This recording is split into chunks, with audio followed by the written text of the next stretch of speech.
In some places, a name is all a person has. Not freedom, not safety, not choices. Just a name, given at birth, whispered in prayer, and too often, forgotten in silence. Zahra Pezeshkian came from a world where voices like hers were taught to stay quiet, where hardship was endured without question, where someone so young could be burdened with responsibilities far beyond their years. By the time her story reached the world, it was already too late. She had lived a life filled with things no one should ever have to carry, struggles behind doors that remained shut, pain hidden behind silence, and a justice system that spoke only when it was time to punish. But even in death, Zahra did something no one expected. She made the silence loud. This is not just the story of what happened to her. It is the story of what was never supposed to happen at all. A life uprooted, a future erased, and the long shadow of a system that was never built to listen. This is the story of Zahra Pezeshkian and the legacy she never chose, but left behind anyway. Welcome to the crime series. Before we begin, do us a quick favor. Drop your location and the time you're watching this in the comments. We want to know where you're tuning in from, because these stories matter everywhere. Like this video, subscribe, and turn on notifications so you never miss a case. Born in the peak of 1994, Zahra Pezeshkian entered a world that demanded more from its daughters than it ever would from its sons. Her early life, like that of many young females in Iran's rural provinces, was shaped by a strict blend of tradition, hardship, and the unspoken expectations passed from one generation to the next. She was not born into privilege, nor did she inherit a life of options. From the very beginning, her existence was bound to duty, to sacrifice, and to the weight of silence. Zahra was the first daughter of Mr. Ahmad Pezeshkian and Mrs. Zahra Pezeshkian, a couple living in the shadow of Iran's vast mountains, tucked deep within a remote province far from the flashing lights of Tehran and even farther from the protections of modern law. Their village was a landscape of dust and resolve, where homes were built of stone and concrete, roofs were patched with tin, and family reputations carried more value than birth certificates. Electricity was a luxury, flickering at will, sometimes gone for days. Clean water had to be fetched from a community well. Access to education was limited, especially for female youth. In such communities, young individuals assigned female at birth were often expected to mature quickly. Many transitioned early into domestic roles, helping their families, managing household responsibilities, and preparing for marriage. And for Zahra, that transition came long before she was ready. By the time 2011 arrived, Zahra was just 16 years old. But in her village, 16 was seen as an appropriate age for marriage. It was the age when families began arranging unions, not for love, but for financial stability, protection, and honor. Her name had already been spoken in private discussions between families, conversations about her future, her obligations, and her role as a wife. Her future husband was Mr. Masoud Ahadi, an older man, not elderly but established and influential. He managed the local cement factory, a rare position of wealth and power in the area. His status made him desirable, and his name carried weight among the village elders. To many, this was an ideal match, one that would lift Zahra into a secure life, with resources and respect. To her peers and community, Zahra was seen as fortunate. Many young women in the area spoke of her with admiration. Mothers used her name as an example of a good match. But behind closed doors, Zahra's reality was very different. She had not chosen this path. There was no engagement, no romance, no consent in the decision. It was made for her, an arrangement driven by social expectation and economic need. The wedding was modest, held within the confines of tradition. Local women sang, food was shared, and blessings were offered.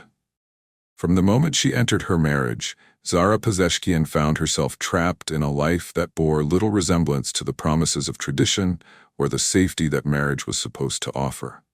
Her days were dictated by silence and survival. She later spoke of how she was beaten regularly.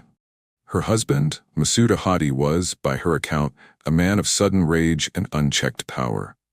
His temper flared quickly, and his hands followed. Zahra had no allies in the household, no sister to confide in, No sympathetic in-laws, no corner of that home where she felt truly safe. Her mornings began with chores. Her evenings ended in fear. She slept lightly, often fully dressed, bracing for what might come. In the early months, she tried to leave. At least once, she went to the local authorities. She walked into a station alone and asked for help, but there was no help to be found.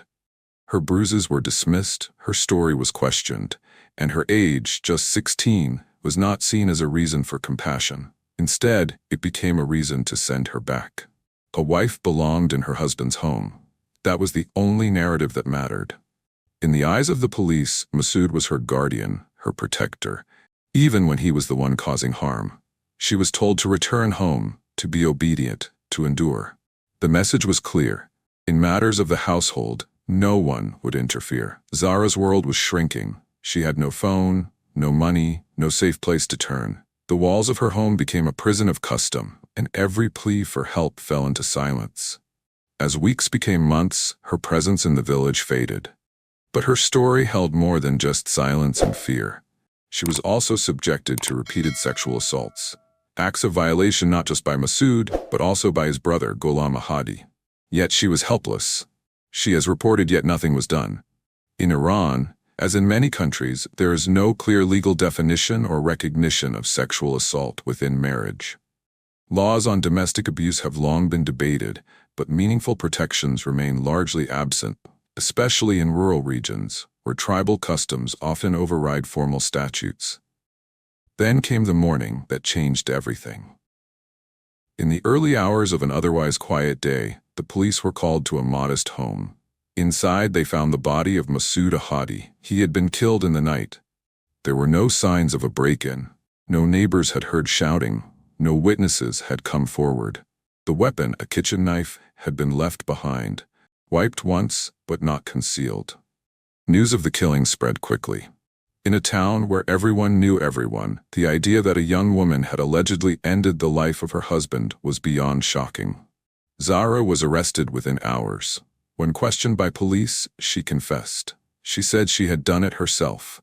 She admitted, plainly and without hesitation, that she had killed her husband while he slept. But as the investigation unfolded, so did the doubts. Her confession had come after hours of continuous questioning, without the presence of a lawyer, a family member, or even an interpreter fluent in her Kurdish dialect. There were no recordings, no written transcript, only the words of the officers and Zahra's own exhausted voice. She had not been informed of her rights. And under Iranian law, that omission, especially for someone so young, would have no bearing on the validity of her confession. She had spoken. That was enough. But was it the full truth? As pressure mounted, and as her trial loomed, Zahra's account changed. She retracted parts of her confession and offered a different version of events. She claimed she had not acted alone. Instead, she said it was Masood's brother, Ghulam, the same man she accused of assaulting her, who had committed the homicide. This is where it gets interesting. Zahra recalled that in her darkest moments, when the abuse had become unbearable, her brother-in-law began to speak to her differently. He told her things she hadn't heard before, words that sounded like protection. He promised her a way out. He said he would take her away, that he would marry her, and that together they could leave behind the fear, the shame, the bruises. For a young girl with nowhere to turn, even a false promise can feel like hope. But that promise came with a condition: silence. He told her she had to take the blame, that if she stayed quiet, everything would fall into place. If she confessed, he would be free to come back for her, to build a life that didn't include pain. Zahra, terrified and isolated, believed she had no better option. The world had ignored her before. Why would it believe her now?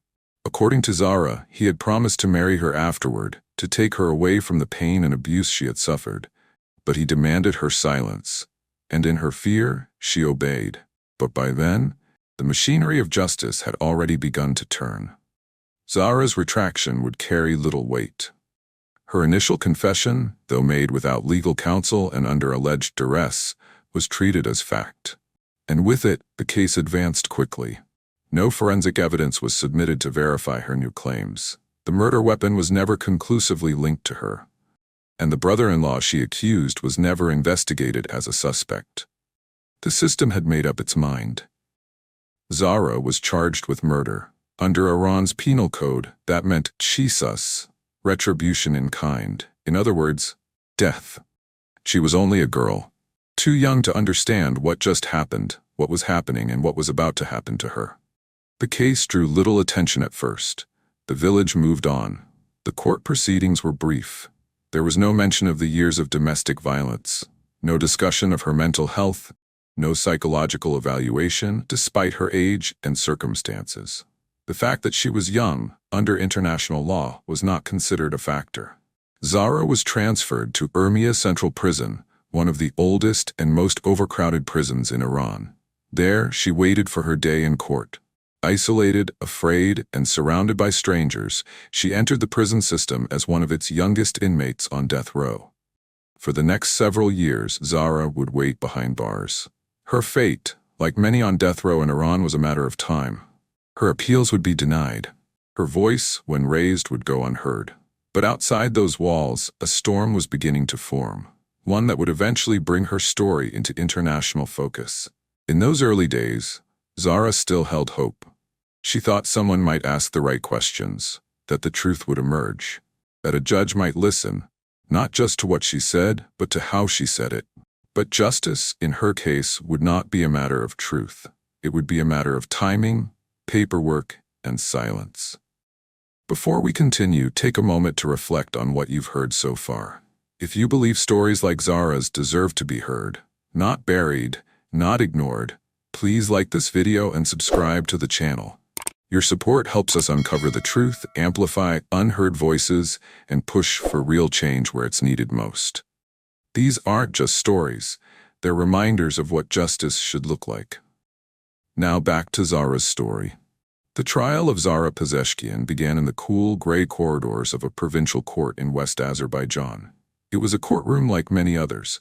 Wood-paneled walls, a portrait of national leadership above the bench, and a judge seated high above those who stood before him. But for Zahra, it was a world far removed from her own. A world where language was formal, rules were unfamiliar, and the truth she carried meant little in the face of procedure. She was brought in quietly, her hands cuffed. Her eyes scanned the rows of benches, but there was no family there to support her. No journalists, no one to speak on her behalf. And beside her, a court-appointed lawyer, a man she had only met once before, briefly. From the outset, her defense was thin. The lawyer presented no evidence of the abuse Zahra claimed to have suffered. He did not request an investigation into her mental state or psychological history. He did not challenge the validity of her initial confession, though it had been obtained without legal representation. Instead, he focused on reducing the sentence, an act of damage control rather than a defense of innocence. The trial was brief. Witnesses were few. The prosecution leaned heavily on Zahra's confession. Her retraction was dismissed as unreliable, and the accusations against her brother-in-law were never pursued. The knife, the motive, the alleged history of rape and violence, none of it was properly investigated. What could have been an inquiry into a complex domestic situation was reduced to a simple binary: guilty or not guilty. And in the eyes of the court, Zahra was guilty. She was sentenced to death. Under Iranian law, the concept of qisas allows the family of a murder victim to demand the death penalty or grant clemency. In this case, the victim was her husband, and his family, grieving and enraged, asked for the harshest penalty allowed. There would be no pardon. Zahra is escorted out of the courtroom. She doesn't cry, she doesn't resist. Her face is blank, somewhere between shock and numb acceptance. International human rights law, to which Iran is a party, prohibits the execution of individuals for crimes committed while they were under 18. But in Zahra's case, this protection was not honored. The court recognized her age at the time of the crime, but in the absence of an official psychological assessment, they declared she had reached mental maturity. This vague designation was enough to treat her as an adult under the law. Zahra's lawyers filed an appeal, but it was rejected. The Supreme Court upheld the sentence, and so her fate was sealed, not by evidence or intent, but by omission silence, and a system that had never been built to hear voices like hers. In the months that followed, Zahra returned to Urmia Central Prison. Her case became just another file in a growing stack, one more number on a growing list of women awaiting execution. But outside those prison walls, whispers had begun. Of injustice, of failure, of a system that had failed to protect a child, then condemned her for breaking under the weight of that failure. Zahra didn't know it yet, but her story was far from over. For many inmates, the weight of an impending execution can push the mind into retreat. Zahra began to withdraw. In conversations with fellow inmates, she spoke little of the past. She rarely cried. She didn't ask for special treatment. But she did write scraps of memory, prayers, confessions, none of which would ever be read in court. It wasn't until years later that her case began to attract wider attention. International human rights organizations, alarmed by the facts of her conviction, started to raise concerns. They pointed out the lack of legal counsel during her interrogation, the absence of a forensic investigation, the failure to consider her age, and her claims of abuse. Most of all, they questioned how a confession, obtained under alleged coercion from a minor, could serve as the sole foundation for a death sentence. These groups issued urgent appeals. Letters were sent to Iranian officials. Reports were drafted, translated, and published. Behind prison walls, Zahra was told, slowly, indirectly, that people outside were finally speaking her name. A new legal team, arranged through volunteer advocacy, took over her case. They requested a retrial. They submitted a formal complaint regarding her original confession. They asked for a psychological evaluation. Most critically, they argued that Zahra should not have been sentenced to death at all, because at the time of the crime she was underage. But the appeals moved slowly. Too slowly. For every document filed, another was delayed. For every request submitted, another was denied. In some instances, responses from the judiciary came late or not at all. And within prison, time was running out. Zahra's mental health reportedly deteriorated. According to those who visited her, she experienced episodes of severe depression.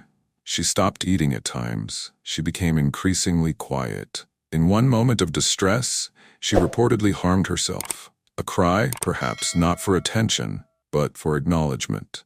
Her supporters continued to press on. They highlighted her claims of rape by her brother-in-law, Gholam. They pushed for investigations into her allegations of abuse. They cited international treaties Iran had ratified, treaties that prohibit capital punishment for crimes committed by minors. But the response was muted. No new forensic investigation was ever ordered. No formal inquiry into her treatment in custody was launched, and no member of her husband's family expressed willingness to pardon her under Qisas. The contrast between written law and practice became glaring. On paper, Iran's legal system offered pathways for leniency. But in practice, Zahra's youth, trauma, and background were never fully weighed. Years passed. Zahra remained in prison. Her life became a rhythm of repetition and waiting for word from the courts, from her lawyers, from the state. In early 2018, a glimmer of hope emerged. The Supreme Court agreed to review her case once more. Her lawyers believed they had enough to reopen proceedings. New evidence of psychological trauma, international pressure, and inconsistencies in the original investigation. Zahra waited anxiously for the result, and for a brief moment, it seemed as if the tide might turn. But within months, the decision came down. Her sentence was to be carried out. It was the final verdict in a case that had spanned 6 years. A case shaped not only by law, but by silence, fear, and neglect. In early October 2018, Zahra Pezeshkian was moved to solitary confinement, a sign that her execution was imminent, right there at Urmia Central Prison. The transfer came without warning. There was no explanation given, but for those familiar with the prison's procedures, the meaning was unmistakable. In Iran, executions are often carried out in secrecy. The condemned are rarely told the exact date in advance. For Zahra, the wait was nearly over. Zahra's execution was scheduled without informing her legal team. According to reports from human rights groups, even her lawyers were not notified in advance. Under international standards, such a practice violates the basic rights of both the defendant and their legal representation. On the 2nd of that month, 2018, Zahra was executed by hanging. She was 24 years old. The execution took place at dawn. There were no final words recorded. There was no public statement, no official photos. In keeping with custom, the authorities contacted her family only after the sentence had been carried out. There was no media coverage inside Iran. Only a brief report in local news noted that a woman convicted of murdering her husband had been executed. No name was given, no background offered, no mention of her age at the time of the crime. Outside Iran, the reaction was swift. International human rights organizations condemned the execution. Statements were issued by advocacy groups, legal experts, and UN special rapporteurs. They described her case as a miscarriage of justice, citing failures in due process, the lack of investigation into domestic violence, and the violation of international agreements prohibiting the execution of individuals for crimes committed as minors. Amnesty International, which had tracked Zahra's case for years, described the execution as an atrocious travesty of justice. They pointed to the systemic issues that her case exposed, problems not unique to her, but emblematic of a larger pattern. Zahra's story reverberated beyond her own life. Her case became a symbol of overlooked abuse, of legal neglect, and of the fragile protections for vulnerable individuals within complex legal systems.